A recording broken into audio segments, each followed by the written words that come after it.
Ready start. देश भर में आए दिन अलग अलग इलाकों में हत्या जैसे जघन्य अपराध के मामले लोगों के लिए आम हो चुके हैं। रोजाना ऐसी घटनाएं आकर गुजर जाती हैं। लोगों का ध्यान इन पर जाता है या फिर वे इन खबरों को पढ़कर दूसरे कामों में सहजता से लीन हो जाते हैं। मगर कई बार हत्या की कोई वारदात अपनी प्रकृति में ऐसी होती है कि वह हैरानी और चर्चा का मसला बन जाती है। गोवा के एक होटल में 4 वर्षीय बच्चे की हत्या के मामले ने बहुत सारे लोगों का ध्यान अपनी खींचा है। दरअसल इसमें बच्चे के मारे जाने के कारणों का जैसा ब्यौरा आया है, उससे हैरानी होती है कि संवेदनशीलता की अति कैसे एक माँ को भी किसी मौके पर संवेदनहीन बना दे सकती है।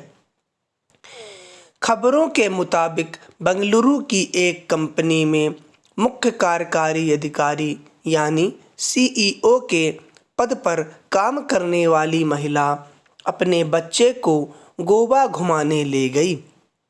फिर वहीं एक होटल में दम घोंटकर बच्चे की हत्या कर दी गई। इसके बाद महिला ने शव को एक बड़े सूटकेस में डालकर दूसरी जगह भागने की कोशिश की। संयोग से होटल के कर्मचारियों को शक हुआ और उन्होंने पुलिस को खबर की। पैरा हालांकि पकड़े जाने के बाद महिला ने बच्चे की हत्या के आरोप से इनकार किया और इससे पहले उसने खुद को भी नुकसान पहुंचाने और बहाना बनाने की कोशिश की थी। मगर परिस्थितिजन्य साक्ष्यों और शुरुआती पड़ताल से यही जाहिर हुआ कि घटना को कैसे अंजाम दिया गया होगा। अब कानून की कसौटी पर इसे हत्या के अन्य मामलों की तरह ही देखा जाएगा और दोष सिद्धि के बाद सजा दी जाएगी। मगर खबरों में इससे जुड़े जो अन्य ब्यौरे सामने आए हैं, वे इस मसले पर अपराध के साथ साथ अन्य पहलुओं पर सोचने की जरूरत रेखांकित करते हैं। आरोपी महिला और उसके पति के बीच अनबन की वजह से तलाक की नौबत आ गई थी, जिसके लिए कानूनी प्रक्रिया चल रही थी।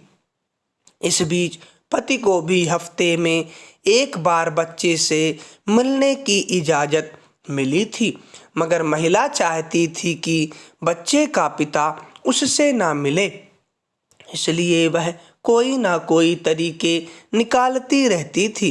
इसी क्रम में वह बच्चे को लेकर गोवा गई और अब तक सामने आ सकी जानकारी के मुताबिक वहीं बच्चे की हत्या की गई। पैरा यह हत्या की किसी घटना का सामान्य ब्यौरा हो सकता है, मगर इसके पीछे कारण के रूप में जिस स्तर का शून्य भाव, स्वार्थ, उथल पुथल और संवेदनहीनता को देखा जा सकता है, वह हैरान करने वाला है। इसमें कोई दो राय नहीं कि अक्सर हत्या की वारदात में कई बार पिता भी अपने पुत्र अपने किसी अभिभावक को मार डालने का आरोपी होता है। इसलिए माँ को एक उम्मीद के रूप में देखे जाने के बावजूद किसी एक घटना को उदाहरण नहीं बनाया जा सकता। लेकिन यह समझना मुश्किल है कि कृत्रिम बुद्धिमत्ता जैसी आधुनिक तकनीक की कंपनी में सबसे उच्च पद पर होने के समांतर आरोपी महिला पति के साथ उपजे निजी संबंधों में तनाव और बच्चे से लगाव के बीच खुद को भावनात्मक रूप से संतुलित नहीं रख पाई। अंदाजा इससे लगाया जा सकता है कि प्रेम और भावनात्मक लगाव की वजह से अपने जिस बच्चे को वह पति से नहीं मिलने देना चाहती थी, उसे मार डालना ही उसे अकेला विकल्प लगा। इस द्वंद्व में एक बच्चे की जान चली गई जिसे सबका प्यार पाने का हक था, मगर सवाल है कि इससे किसे क्या हासिल हुआ। स्टॉप।